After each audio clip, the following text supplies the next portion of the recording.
देखिए, अगर आप भी 10th में हैं एंड परेशान हो रहे हैं कि नेक्स्ट आपका जो मैथ्स का एग्ज़ाम है, उसमें क्या पढ़ना है, कैसे पढ़ना है, कहाँ से क्वेश्चन आ जाएँगे, ज़ीरो आपकी प्रिपरेशन है।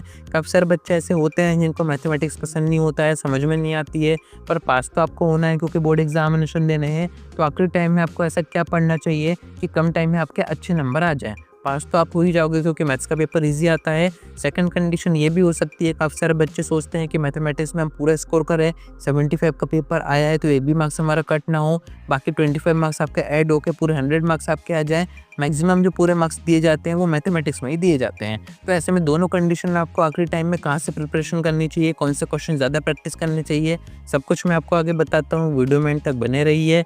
नए हैं तो सब्सक्राइब ज़रूर से कर दीजिएगा, नोटिफिकेशन आइकन ऑन करके रखिएगा। ऐसे इन्फॉर्मेटिव वीडियोज़ मैं आपको आगे प्रोवाइड करता रहूँगा। अब देखिए, मैथमेटिक्स जैसे सब्जेक्ट की अपन बात कर रहे हैं तो काफ़ी ध्यान देने की आपको ज़रूरत है, क्योंकि आपने यहाँ पर अगर क्वेश्चन किए तो ही मार्क्स आपको दिए जाएँगे, वरना आपको नहीं दिए जाएँगे। एंड सब्जेक्ट में कोई थ्योरी भी नहीं है कि आप सोचें कि मन से आप आंसर बना के आ जाएँगे, मन से कुछ भी करके आ जाएँगे तो मार्क्स आपको दे दिए जाएँगे। ऐसा इसमें नहीं होता है। प्रॉपर कॉन्सेप्ट, प्रॉपर फॉर्मूले, प्रॉपर मेथड आप यूज़ करेंगे तभी मार्क्स आपको दिए जाएँगे। एंड वैसे भी एनसीईआरटी से पूरे क्वेश्चन आएँगे एंड 10th की एनसीईआरटी इतनी कोई बड़ी नहीं है, आप आराम से कवर कर सकते हैं। जो ईज़ी चैप्टर है वो आप 1 दिन में, 2 दिन में यूट्यूब से समझ के भी पेपर दे के आएँगे, अच्छे नंबर आपके आ जाएँगे। पर आपको अभी एनसीईआरटी पूरी नहीं करनी है, उसमें से भी मैं आपको मोस्ट इंपोर्टेंट क्वेश्चन बता देता हूँ। आपके पीवाईक्यू के इंपॉर्टेंट हो गए, प्रैक्टिस पेपर के इंपॉर्टेंट हो गए, त्रैमासिक, अर्धवार्षिक के इंपॉर्टेंट हो गए, सभी का यहाँ पर हमने एक सेट बना दिया है, जो कि आप हमारे ऐप से एक्सेस कर सकते हैं। डिस्क्रिप्शन में आपको जाना है, एडुस्टेट आपको डाउनलोड करना है, रजिस्टर करना है, कैटेगरी 10 चूज़ करनी है, आपको आ जाना है कोर्सेज़ में। अब इस कोर्स में सिर्फ मैथ्स नहीं है, आपके जो बचे हुए एग्ज़ाम है वो भी हैं, जो एग्ज़ाम हो चुके हैं वो भी हमने दिए थे। तो जिन बच्चों ने बाय कर रखा है उनको काफ़ी ज़्यादा फ़ायदा हो जाएगा, क्योंकि यहाँ पर हमने मैथमेटिक्स के सेक्शन में आपको ऑब्जेक्टिव भी दे रखे हैं, हिंदी मीडियम, इंग्लिश मीडियम दोनों में ही। साथ में टॉप क्वेश्चन दे रखे हैं, जो कि अगर आप प्रैक्टिस करके जाते हैं, आप पूरा स्कोर कर सकते हैं 75 में से 75, क्योंकि 10th में एक भी क्वेश्चन एनसीईआरटी के बाहर नहीं आता है। एंड हमने एनसीईआरटी पूरी एनालाइज़ करके प्रीवियस ईयर के पैटर्न समझ के आपको क्वेश्चन इसमें दिए हुए हैं। अगर आप ये करके जाते हैं, बड़े आराम से आपके अच्छे नंबर आ जाएँगे। एंड ये क्वेश्चन भी ऐसे हैं कि इनको आप डायरेक्ट यूट्यूब पे सर्च कर सकते हैं, वीडियो सॉल्यूशन आपके सामने आ जाएगा।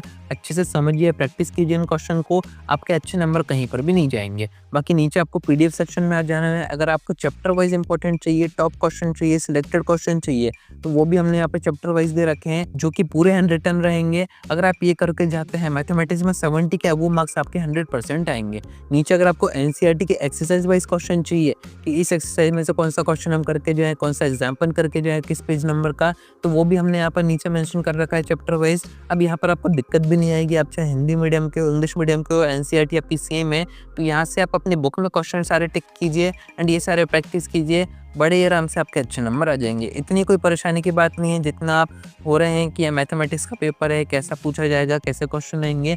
ईज़ी इसका पेपर आता है, अच्छा पेपर आता है, आराम से हर बच्चा कर सकता है। ऑब्जेक्टिव मैंने आपको बता ही दिया है, क्योंकि मार्क्स कट होने के चांसेस सबसे ज़्यादा ऑब्जेक्टिव में ही है। 1 नंबर, 2 नंबर अगर आपके कट हो जाएँगे, तो आपको जो टारगेट है कि आपको 75 में से 75 चाहिए, हो सकता है ना आ पाए। तो ऑब्जेक्टिव पर आपको खास ध्यान देना है। यहाँ पर हमने काफ़ी सारे ऑब्जेक्टिव दे ही रखे हैं, आप चाहें तो बहुत दिन के सारे ऑब्जेक्टिव पढ़ के जा सकते हैं।